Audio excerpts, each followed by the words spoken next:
Welcome friends, Ramdhani classes में आपका स्वागत है। और अभी हम लोग अनुपात समानुपात को देख रहे हैं। पिछले क्लास में हम लोग इससे संबंधित कुछ बेसिक बातों को देखे थे और आज हम लोग इससे संबंधित महत्वपूर्ण प्रश्न को देखने वाले हैं। तो आइए हम लोग क्वेश्चन की ओर चलते हैं। तो हमारा पहला प्रश्न है 0.75 अनुपात x और समानुपात 5:8 और इसमें x का मान पूछ रहा है, क्या होगा। तो हम लोग इसको पिछले क्लास में देखे थे कि अनुपात का मतलब क्या होता है, बटा, और समानुपात का मतलब क्या होता है, बराबर। बस वही चीज़ हम लोग यहाँ पे करेंगे। 0.75 है तो उसको पहले लिख लेंगे, और अनुपात का मतलब होता है बटा, यानी कि x नीचे में लिखेंगे, और समानुपात का मतलब होता है बराबर।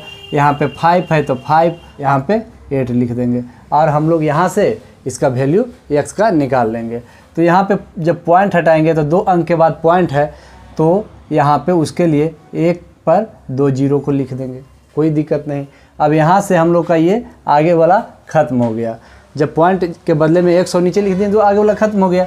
और 25 तिया के 75 और 25 चौके 100, यहाँ तक कोई दिक्कत नहीं। और उसके बाद 4 दूनी के 8, यहाँ पी कट गया नीचे से नीचे, बराबर के उधर है। तो अब हमारा जब तिरछा तिरछी गुना करेंगे तो x को 5 से गुना करेंगे तो 5x और बराबर 3 दूनी के 6, यानी कि 5x बराबर 6। इसलिए x बराबर हमारा वैल्यू 6/5 आ जाएगा। अब इसको 5 से भागा दे दीजिए, यानी कि 5 एकम 5 है, और उसके बाद 5 दूनी के 10, यानी 0.2 हम लोग का आंसर निकल जाएगा। कोई दिक्कत नहीं, यहाँ से आप एकदम इजी से बना सकते हैं। अब हम लोग अगले क्वेश्चन की ओर चलते हैं। तो अगला क्वेश्चन हमारा है a अनुपात b बराबर 5:7 और 3a प्लस 5b अनुपात 5a माइनस 2b का वैल्यू पूछ रहा है।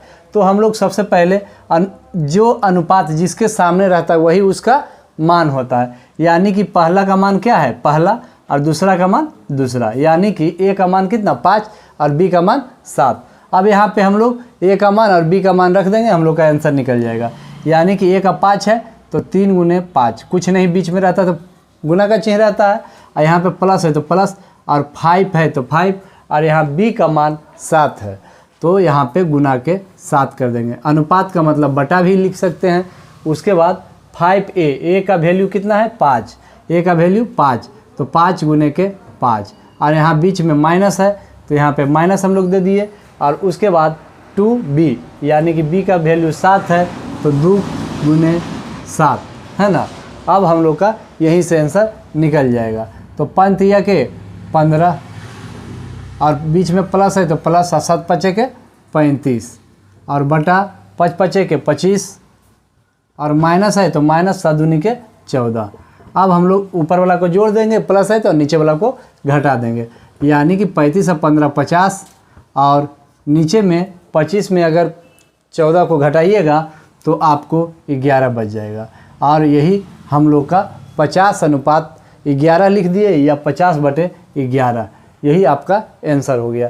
इसको आप 50 अनुपात 11, यानी कि इस तरह से, जिस तरह से लिखा हुआ है उस तरह से भी आप लिख दीजिएगा, और यही आपका आंसर हो गया। अब हम लोग अगले क्वेश्चन की ओर चलते हैं। तो अगला क्वेश्चन हमारा है a अनुपात b बराबर 3:4 और b अनुपात c बराबर 5:7 और c अनुपात d बराबर 8:9। तो a और d का अनुपात पूछ रहा है।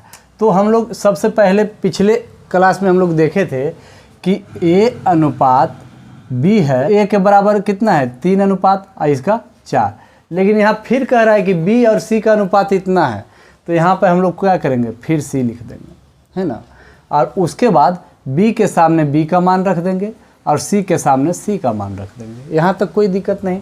अब यहाँ से हम लोग गुना करेंगे, कैसे बताए थे, इसको इससे, मतलब पहले तिरछा गुना करना है, क्या 5 तिया के 15 यहाँ पे लिख देना है, और उसके बाद सीधा गुना करना है, 5 चौक 20, ठीक है। उसके बाद फिर तिरछा 7 चौके 28, और इसके सामने लिख देना है, जिससे गुना करना है उसके सामने लिख देना है।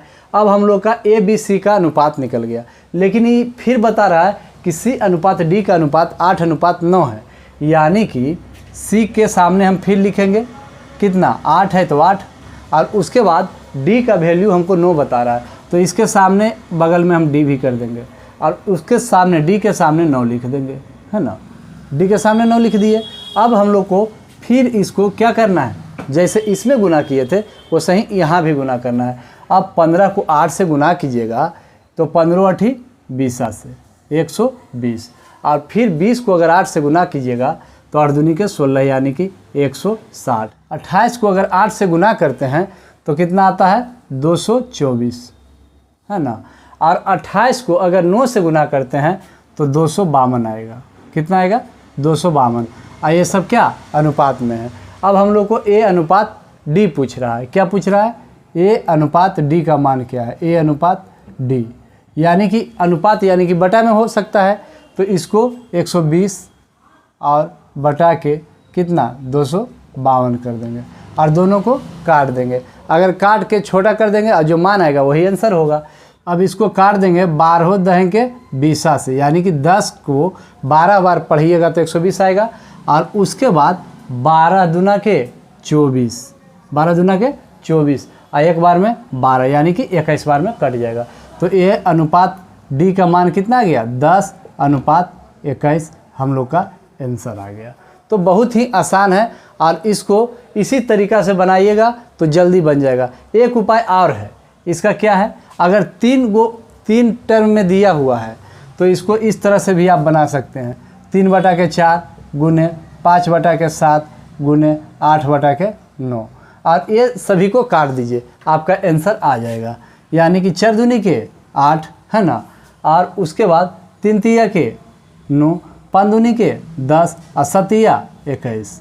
ये आपका 10/21 यही आंसर आया, यानी कि 10:21। और आप इस तरह से, ये हमारा मेथड है, इसको हमेशा याद रखना है, इससे आपको कभी भी मिस्टेक नहीं होगा। और ये ट्रिक है, इससे भी आप बना सकते हैं, कोई दिक्कत नहीं है।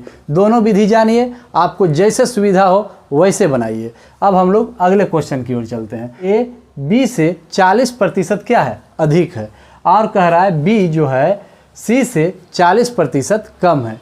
यहाँ पे हम लोग ए बी सी पहले लिख लेते हैं, ए बी सी। अगर इसको हम 100 मानते हैं, बी सी से 40% कम है, तो 100 का 40% कितना होता है, 40 होता है ना, 40%, यानी कि प्रतिशत को हटाइएगा तो नीचे 100 जाएगा, और 0 से 0 काटिएगा तो हमारा कितना आएगा, यानी कि 40 ही आएगा।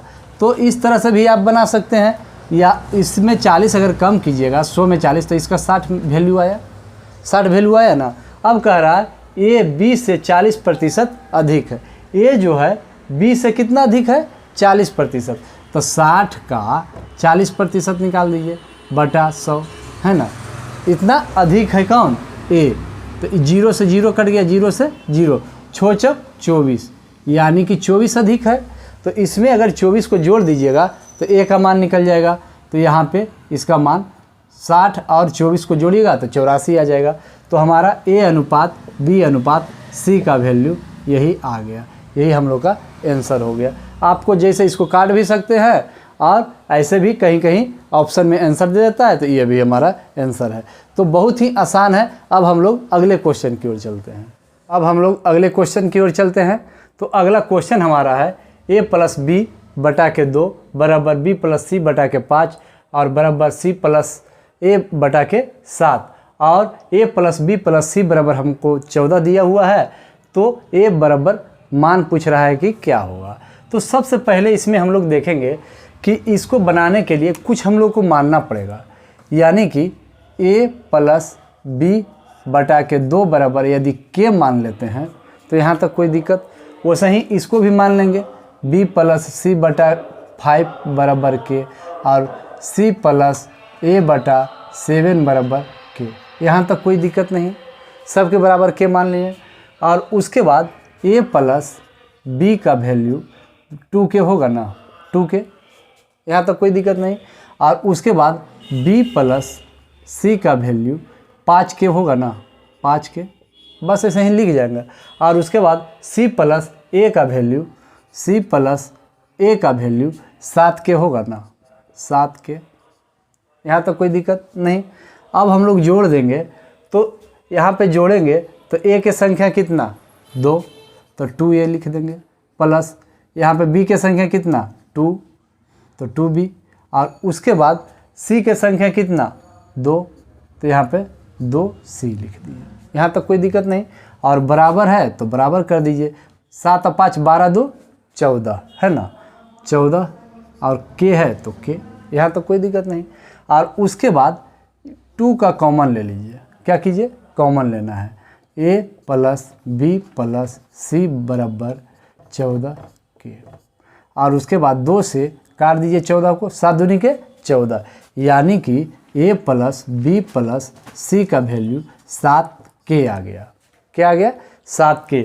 और हम लोग को a plus b plus c के बराबर कितना दिया हुआ है, 14, यानी कि इतना के बराबर 14 दिया हुआ है। और हम लोग का ये इतना कहलाएँ 7k।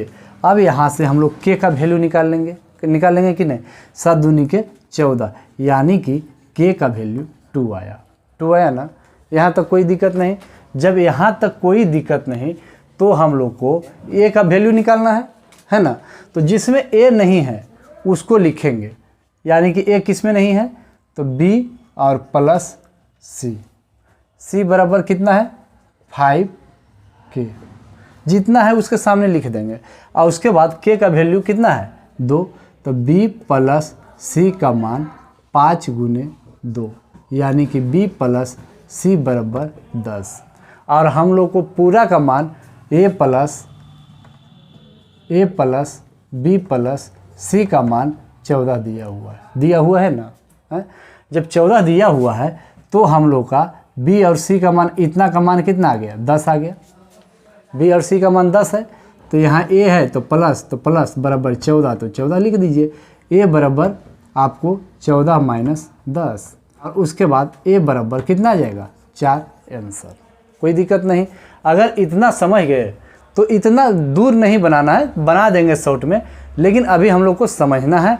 इसलिए हम लोग पहले मेथड को समझिए, और जब मेथड को समझ लीजिएगा तो आप शॉर्टकट ट्रिक आप अब खुद ही बना सकते हैं। और उसके बाद हम भी बताएंगे, बहुत ही बेहतरीन बताएंगे। आप थोड़ा सा हमारे क्लास से बने रहिए।